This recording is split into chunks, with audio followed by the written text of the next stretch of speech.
Got my workspace kind of a mess right now. I've got these storage racks that used to be all along this wall here. Limited space and way too much stuff. But I'm gonna make it work somehow.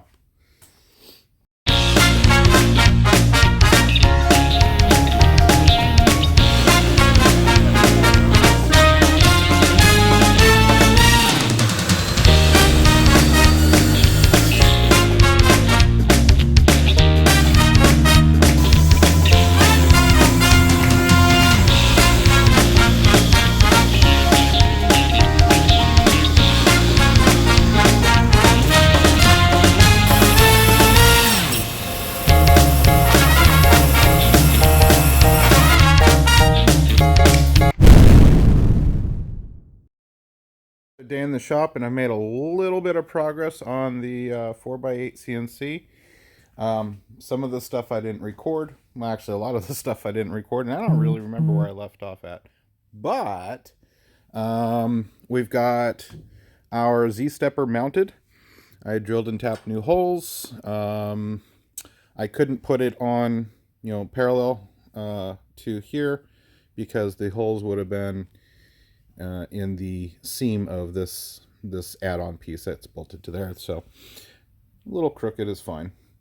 Then we've got our X mounted, and I still have to redo the drag link on this side, so the existing drag link is underneath it, which I don't like because I don't want to crawl under there for any reason.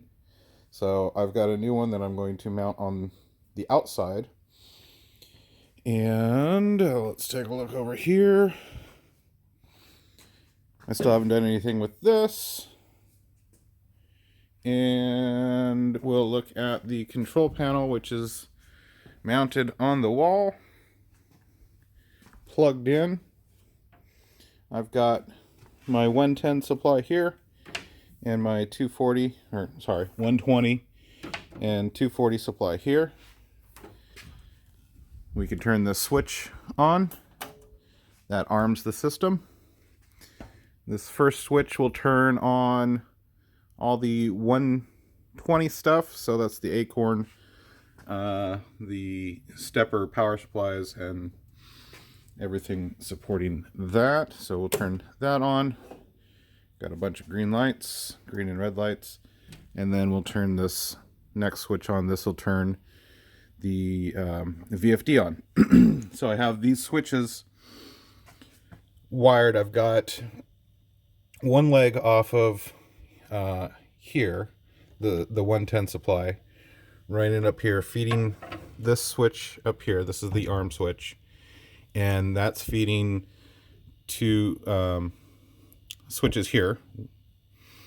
And one of these is 120. Well, they're both 120.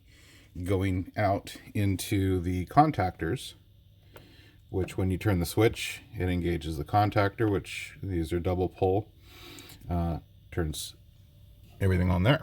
So this next switch will turn the 240 contactor on, and we'll see the little red square go red, and the VFD should power up. Uh-oh. It didn't turn on. It didn't turn on. Do I have it? I don't have it plugged in. That would make quite the difference. Plug it in first. All right. 220, 240 is plugged in now. Let's try this again. I'm gonna flip this switch and see the VFD going. Heard the contactor. There it goes. Sweet. Now when we turn the spindle switch off, you'll see that little red square disappear. Now there's still capacitance in the VFD, so it's going to take a little bit to turn off.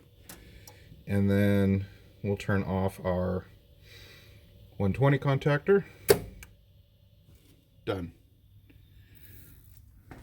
and then we'll disarm the system. Cool. So that's that. Next up is I got to pull out all the wiring here and redo all that. Then I do have to get the spindle mounted onto this. And then it's time to start trying stuff out and get it all hooked up and try it out.